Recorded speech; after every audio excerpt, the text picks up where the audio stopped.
I didn't lose any teeth, luckily. But how did it happen, guys? What even happened, right?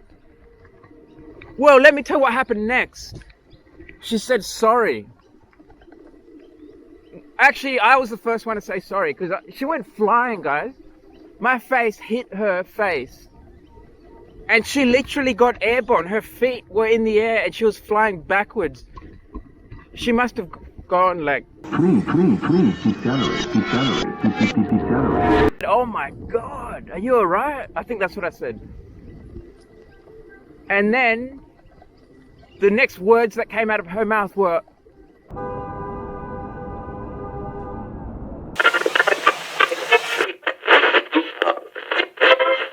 And then I can put the Sherman back together.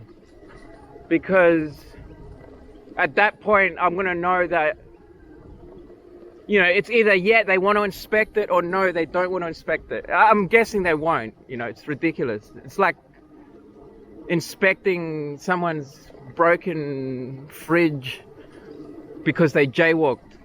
And now you're going to come and take forensic samples. It's ridiculous. It is absurd, abnormal. Look at that engine, guys.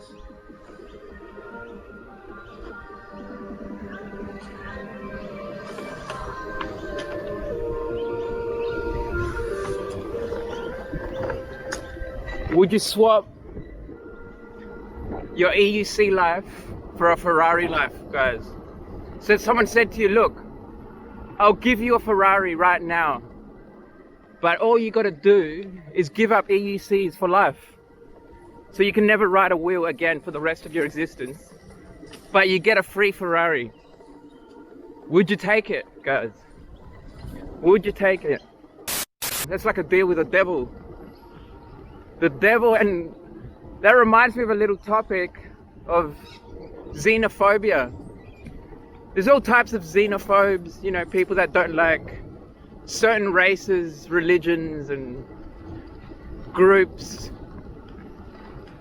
And then there's those people that don't like these things, right? Xenophobes of the wheel. And in my opinion, that is the most pure form of hatred there is. It's just raw xenophobia. It's where it all begins. You start hating one wheels, and you start hating two wheels. And then you're on to 3 and 4. And then you hate everything. You're hating 4 wheels. And what are you gonna do? Get a 5th wheel? 18-wheeler? I don't think so. End up hating your own face, your own place, your own race, your own neighbours just in case. But most of all, that one-wheel race, that chase. I can't stand them. I can't stand them. Can't stand ya. Can't stand ya. Can't stand ya! The ATM story, that's right. The ATM story. Alright, so I broke an ATM and then I got paid. I got paid for it. But let me tell you what happened in between. What I was doing on that day is I was depositing coins. I had a bunch of coins in a can. Must have been freaking hundreds of dollars of coins. So what I did, I just like tapped, you know, the lid a little bit, not too hard. And I was like, oh yeah, the coin is like loosening up. So I hit it a little bit harder and it was like not quite loose, but I noticed, yeah, this is working. So I hit it harder yet and bang, it freaking... And the bank manager comes up and like, he was furious. He was like, what are you doing? Like some little kid, you know, having a tantrum, literally. Like I did it on purpose, right? What are you doing? You just broke it. And I said, dude, don't freaking spit in my face, right? Get back and just relax. And because I spoke to him in this like stern manner, he got all like offended. And he started shutting the freaking bank down. They've got like these metal gates. I don't know if they use it in like an emergency when they're getting robbed or something. But he started closing these like metal doors. Right? And I was like, oh, okay. And I just left, you know, I was like, whatever. And then like a week later, I got a letter saying, You gave me a wedgie. I got fired the next day. you're gonna see me going in and try to claim this prize. I don't know what it is. The next day.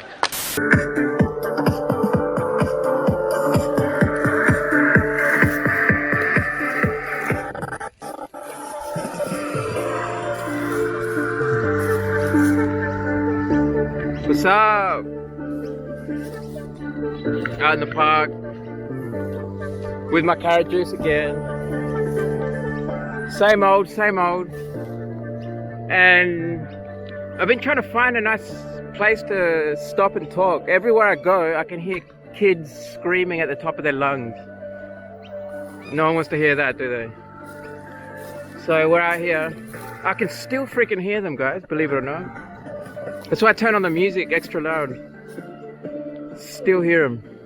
Just they're in the distance. And speaking of hearing, my ear is still blocked, but it's getting better. Like I would say it's 50%, maybe 40% better. So I'm still 60% deaf. I can't really pick out where sounds are coming from when I'm riding this thing.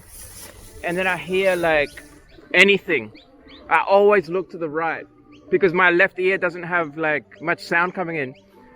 So no matter where the sound comes from, it sounds like it's coming through the right, like from the right, because my right ear picks most of the sound up.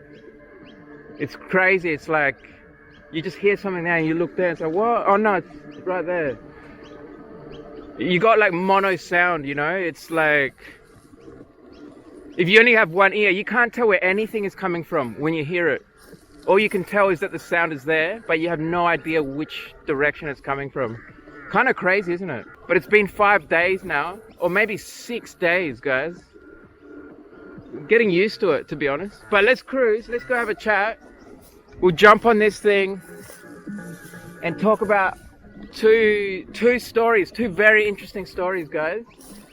That I've one of them relates directly to this, and I actually crashed into someone.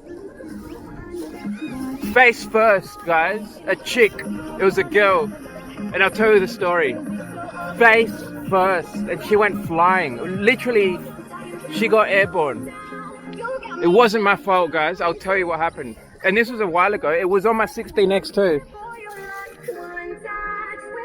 And some of you will be thinking, oh, Ark rides. What are you doing? Crashing into people. But when you hear it, you're going to see it wasn't my fault at all. She even apologized. I'm surprised, like, none of us got hurt, guys. When you hear, man, it was crazy. I thought I must have lost some teeth. Like after that happened, I was like, dude, I must have lost some teeth. And I didn't lose any teeth.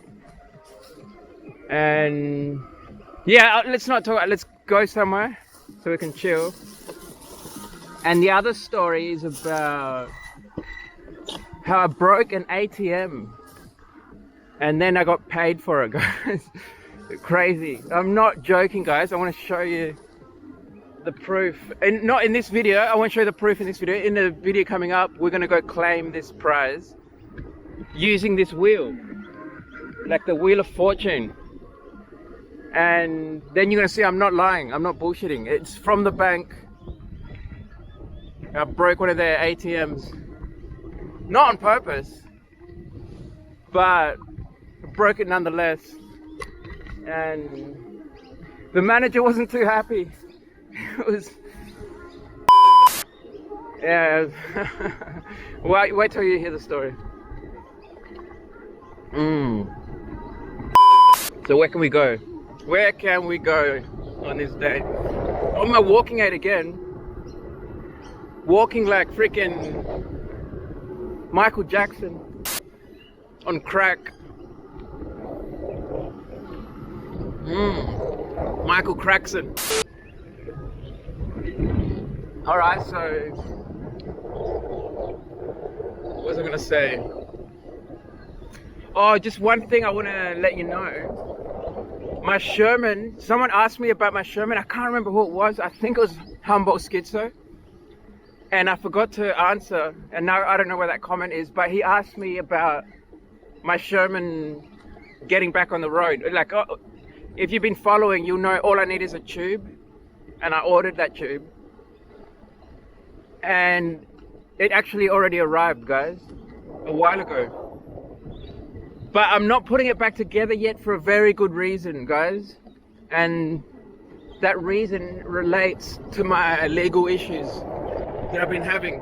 I'm sure most of you know that I got that huge fine a while ago. And I promised you that police video. It's going to be a cop video about stupid cops that don't know the law. They don't know what they're saying, and I've got footage to prove it. Not just to prove like that he was there, you know, harassing me, but to prove that he was talking utter nonsense. Because I've got other footage that disproves a lot of the things he was saying on that day. But wait for that. Just wait for that video. It's going to be awesome. It's just going to take a bit of work to put it together. But the reason I don't want to put my Sherman back together, guys, is because I've already I've written in I drafted a legal letter and I sent it in to appeal that fine. There was 3 different fines relating to that. I was just in a park, not even moving, and I got 3 fines. One of them, they all say on the road, and one of them says driving a motor vehicle on the road, unregistered, uninsured, and what was the other one? Oh, air cushioned tire, driving an air cushioned vehicle on the road. And I was literally standing in a park. I wasn't even on the freaking thing. So what I did, I wrote in a letter. I was going to get a lawyer to draft a letter, right? And I didn't, because it's going to cost way too much. And I appreciate all the donations I got, guys, for the legal stuff. I didn't end up having enough to like fully, you know, get the lawyers to do everything. So all I could do is get lots of good advice, and I drafted my own letter.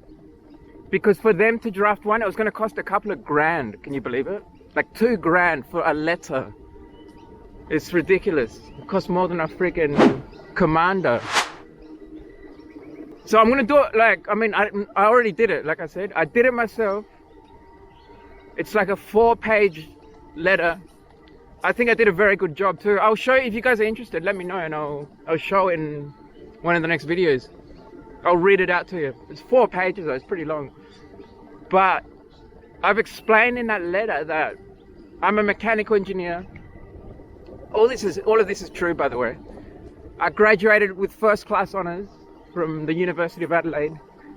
And I actually worked on many self-balancing projects, including inverted pendulums. And that includes both simulation and real life, like, you know, mechanical prototypes where we actually had inverted pendulums. They're awesome too, by the way, and they use the same technology as EUCs. And they're a bit more complex actually, because they actually raise the pendulum from the bottom position. So it's like, imagine if you face planted on your EUC and then your EUC somehow ripped you back up into position by yanking you, you know, just like a rag doll. That's basically what an inverted pendulum does, where the pendulum represents the rider and the cart represents the EUC. There's like a cart with a pendulum sticking up. But anyway, I explained to them that on that day, not only was I not riding my EUC, I wasn't even using any kind of power. I had no motor assistance on that day. And there's no way to prove one way or the other. They didn't do any kind of inspection. They didn't do shit. But the point is that I can disable the motor in these things. And that's what I had done on that day. I was riding unaided and just kicking around like Bart Simpson. And that's all I did. So that letter is in. And the reason I don't want to put my Sherman back together yet is in case they ask to inspect the device, right? As simple as that. If they ask to inspect it, I'm going to bring all these parts in and say, yeah, here it is. you know, go large. Knock yourselves out with the Sherman. See, it's not a Sherman, is it? I've modded it. It's modified. It's in pieces now. And if they want to see this bunch of pieces, they can be my guest. So guys, that's why I'm not putting it back together. I don't want to put the Sherman back together into its Sherman mode where it goes freaking 50 miles an hour. And then if they ask to see what device it was, well, it's going to be the same frame, isn't it? Because I was using that frame as my walking aid on that day, right? That's as simple as that, really. Once I get past this crap, you know, get a response, either they say, yep, we're going to drop the fine, or no, we're not going to. And then I can put the Sherman back together. Because at that point, I'm going to know that, you know, it's either they want to inspect it, or no, they don't want to inspect it. I'm guessing they won't. You know, it's ridiculous. It's like inspecting someone's broken fridge because they jaywalked, and now you're going to come and take forensic samples. It's ridiculous. It is absurd, abnormal. So, and guys, the reason my arm is in that funny position is because of that. I'm just like holding my helmet. But it kind of works. Look, I can hold my drink now. It's like holding my arm so my arm can hold my drink. Self-balancing gimbal wrists.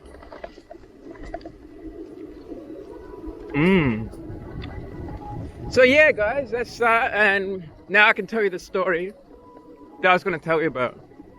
Remember, I was going to tell you a story of me crashing my face into someone, some girl, some chick. She must have been like 18 years old or something. She was with a friend, and I was in the city during a non-busy hour. It was not busy at all. It was almost empty. But it wasn't that late. It was strange that it was so empty on that day. And I was riding my 16X, actually.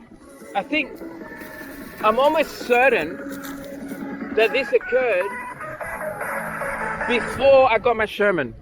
I'm positive. It's irrelevant anyway, it doesn't matter. But I was on my 16X, and I was on the footpath, on the pavement, right? I was on the road just prior to that, and then I pulled onto the pavement, the footpath, on my 16X, riding it. No helmet, right? The helmet was in my hand, just like it is now. So I'm on the footpath, and I'm going slow. I'm going about 15 kilometers per hour. And that's like 9 miles an hour, and that's the top speed of the purple scooters that are all over the footpath. And you see them riding at that speed all over the footpath, right? So that's why I limit my speed when I go on the footpath. Normally I go even slower. I'll go like 10 kilometers per hour, so like 6 miles an hour, because it's kind of, it's dangerous. You're going around all these people, but there was no one in sight, so I was just going like 15, right? Just a little bit faster, right? No one in sight. Maybe I was going 20, guys, maybe 20 k's an hour, but not much more than that. So a decent little speed, a little bit of speed, like a running pace sort of thing. And right, so I was going on the footpath. I couldn't see anybody anywhere, and then I decided to look back, right? And I'm riding along, and at that point when I looked back, I was next to some shops that not right next to them, but I was going past some shops that were on my left hand side. But I never go close to the doors, in case someone walks out. It's kind of common sense. I always go as far as possible, So I was literally like several meters away from any door entrance or exit. So I was like, say 10 feet, probably more like 15 feet from any door, and no one in sight. So I'm cruising along at 20 kilometers per hour, 12 miles an hour. I decide to look back, like I said, I check back. By the time I looked back forward, all I knew was that my face had smashed into some chick's face, right? How did that even happen? How did that happen, right? Because there was no one there. It was completely clear, nothing, nobody in sight. I looked back for literally about 1 second, if that, maybe 0.8 seconds, right? Just a split second. And in that small time that I look back forward, this chick was just appeared. She had just appeared out of nowhere. Not just appeared, but right in my face, right? We collided, guys. I crashed into her face with my face. All the force was on my teeth and my nose. So I remember feeling my nose afterwards. I was like, I was more worried about my teeth though. I was like, dude, I must have lost some teeth just then, you know? So what do you do if you lose teeth? Like, it's gotta suck. And you might even suck some down, right? Suck a few teeth down. But I didn't lose any teeth, luckily. But how did it happen, guys? What even happened, right? Well, let me tell you what happened next. She said sorry. Actually, I was the first one to say sorry because she went flying, guys. My face hit her face. And she literally got airborne. Her feet were in the air and she was flying backwards. She must have gone like close to 10 feet. Like she went flying. It was like some kind of linebacker tackle. Right? And I was going, you know, decent little speed there, like 20 k's an hour. Direct collision. And when I saw her go flying, I was like, oh damn, like that was my first thought was, damn, what just happened? And then I was like, damn, my teeth, what, you know, did I lose some teeth? But because I saw her go flying, I was like, I'm so sorry, you know. I was just so apologetic. I instantly like apologized, you know. I was like, oh my god. I said, oh my god, are you alright? I think that's what I said. And then the next words that came out of her mouth were, I'm so sorry. So she apologized to me, right? So we just apologized to each other. She was alright. She got up and she just left, right? And then I was thinking, how did that actually happen? What happened there? Did she just spawn into midair? What I think happened is she ran out from one of the shops like really fast, right? Because if she only had a second to make it from the door to where I was, let's say it was 1 second exactly in the time it took me to look back and then look forward again,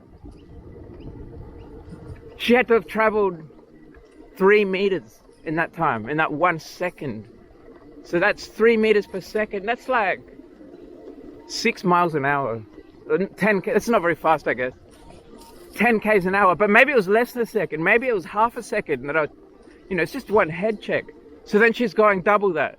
She's going 12 miles an hour. So it's pretty fast to just run out of a shop at 12 miles an hour directly into someone's face that's riding an EUC. It's like, it's crazy. What are the chances? I am super careful out here, guys, with everyone. You see me on my blind corners and how I do.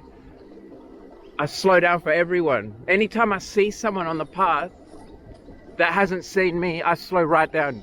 You know, like, say you're approaching them from behind and maybe they've got headphones on so they didn't hear you.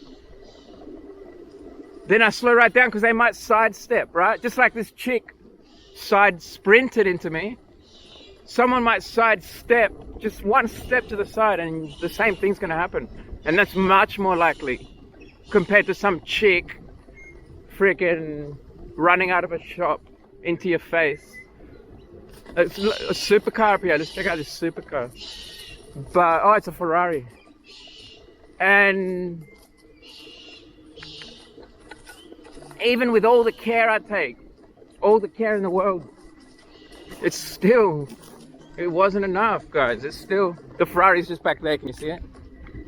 We're gonna go. I'm just gonna, I don't want to drop off the curb because I'm like holding my helmet barely, and I'm just gonna fall.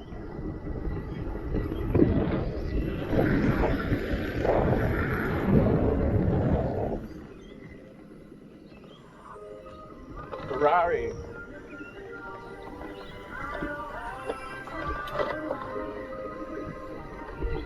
That engine.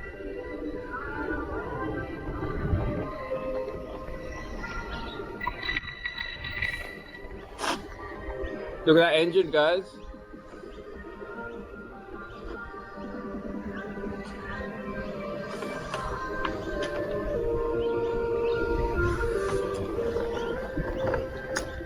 Would you swap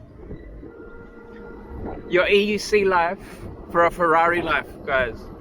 So someone said to you, look, I'll give you a Ferrari right now, but all you got to do is give up EUCs for life. So you can never ride a wheel again for the rest of your existence, but you get a free Ferrari. Would you take it, guys? Would you take it? I know I definitely wouldn't. I mean, there's no way. You can't replace it. If the deal is you can never ride again, then even if you had $1 billion, you can never ride again. And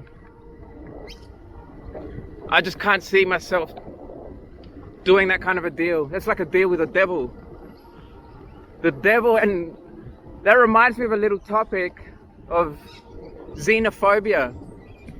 There's all types of xenophobes, you know, people that don't like certain races, religions, and groups. And then there's those people that don't like these things, right? Xenophobes of the wheel. And in my opinion, that is the most pure form of hatred there is. It's just raw xenophobia. It doesn't even get, you know what I mean? It's like the beginning. It's where it all begins. You start hating one wheel, and you start hating two wheels. And then you're onto 3 and 4. And then you hate everything. You're hating 4 wheels. And what are you going to do? Get a 5th wheel? 18-wheeler? I don't think so. But you know, I'm like, kind of sounds like I'm joking, but I'm serious, guys. There's xenophobes out here, guys. And they hate the wheel. They hate the idea of the wheel.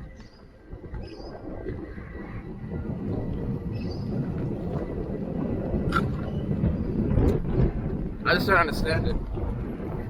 I kind of do, actually. The best way I could explain it is we look like daredevils on these things when we go fast, and when we take corners hard. So even if you're not going fast, if you take a corner hard, you're going to get these guys' attention.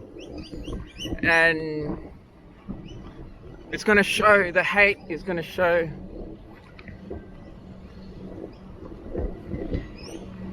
And they don't understand it, right? So people tend to not like things they don't understand. And this is one thing they can't understand.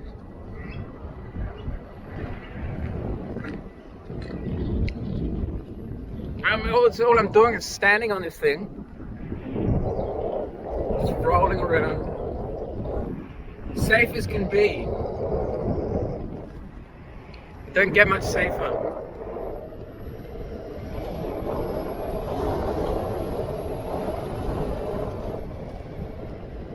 What was the other topic? What was the other topic, guys? We had another topic.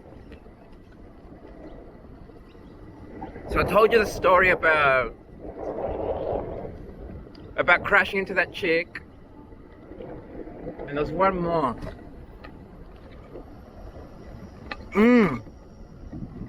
The ATM story, that's right. The ATM story. Alright, so I broke an ATM. And then I got paid. I got paid for it. But let me tell you what happened in between. Just finished that. So what happened in between? Well, what happened from the beginning? Let me tell the story. So, what I was doing on that day is I was depositing coins. I had a bunch of coins in a can. Must have been freaking hundreds of dollars of coins. But I didn't bring them all at once. I just brought like a little bag full or whatever. And I had trouble that day, guys. I had a lot of trouble. I was like going from like bank to bank trying to find someone to deposit these coins, and all their freaking ATMs were broken. Not every ATM can accept coins. The ones that did accept coins were all freaking broken. So I was like going to this place, to that place, and by then I was like getting impatient. And then I went to this other place and I was like, yes, I finally found one, right? And so I'm starting to deposit these coins. And the way it works, right, it's got like a little lid, like a plastic lid that automatically opens up, right? When you press the button and say, you want to deposit some coins. And the freaking thing opened up, right? I put some coins in, it went to close and it got jammed on one of the coins. So it couldn't close, it couldn't do anything after that. So what I did, I just like tapped, the lid a little bit, not too hard. And I was like, oh yeah, the coin is like loosening up. So I hit it a little bit harder and it was like not quite loose, but I noticed, yeah, this is working. So I hit it harder yet and bang, it freaking broke the automatic lid. And the bank manager comes up and like, he was furious. He was like, what are you doing? Like some little kid, having a tantrum, literally. Like I did it on purpose, right? What are you doing? You just broke it. And I said, dude, don't freaking spit in my face, right? Get back and just relax. And because I spoke to him in this like stern manner, he got all like offended. And he started shutting the freaking bank down. They've got like these metal gates. I don't know if they use it in like an emergency when they're getting robbed or something. But he started closing these like metal doors. Right? And I was like, oh, okay. And I just left, I was like, whatever. And then like a week later, I got a letter saying, actually, before I tell you what happened next, I'll tell you one thing he said before he shut the metal doors. He said, I'm going to pay for that because I broke the ATM. You're going to pay for that. What are you doing? And then he shuts the doors. I leave. One week later, I get a letter in the mail saying that I'm being kicked out of the bank. They don't need my business no more. I'm no longer their customer. Forever. A lifetime ban from the bank. So that was that. They sent me this letter saying we're kicking you out of the bank. And they said, if you want to keep your funds, or like if you want to not lose your funds, you need to withdraw everything you have before it automatically closes. Otherwise, they're going to like keep my money, I guess. Right? Makes sense, doesn't it? So, of course, I withdrew all my money from the bank. And then I signed up with a different bank and put the money in there, right? And I remember clearly, I withdrew every single cent. I didn't even leave 1 cent in the account. Why would you? What's the point? So I did it and that was it. I never got a fine. Like, I never saw anything saying you got to pay for the damage to the ATM. Never happened. And just recently now, so this is like 6 months later, 6 months after it all happened, and then, after I got the letter saying I'm kicked out of the bank, just recently, like not even a week ago, and I'll show you that letter when I go in my episode, like when I show you that, you're going to see me going in and try to claim this prize. I don't know what it is. The same bank has sent me a letter saying that they're giving me, it's like $238. $238. And there's a check. It says you can claim this check, or like, you can check this at any bank in your name. Like, so I can take it to my new bank and get the money transferred into my new account, right?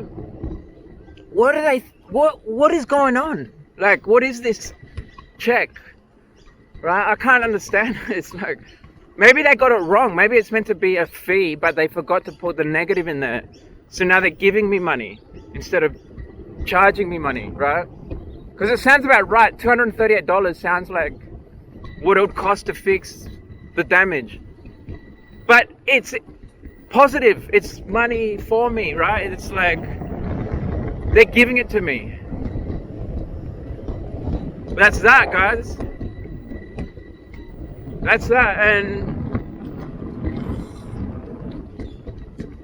I'm trying to think, why are they sending me money? Maybe there is an explanation for this. And maybe, guys, maybe, I doubt it though, but maybe it's for the coins I had already deposited, right? It doesn't make sense though, and I'll explain why. But what I'm saying is it could be the coins I put in before the machine broke. Maybe that never got put into my account and now they're like paying it back, right? But it doesn't make sense, because how could I have put $200 worth of coins in one handful? It's impossible. I don't think it's possible.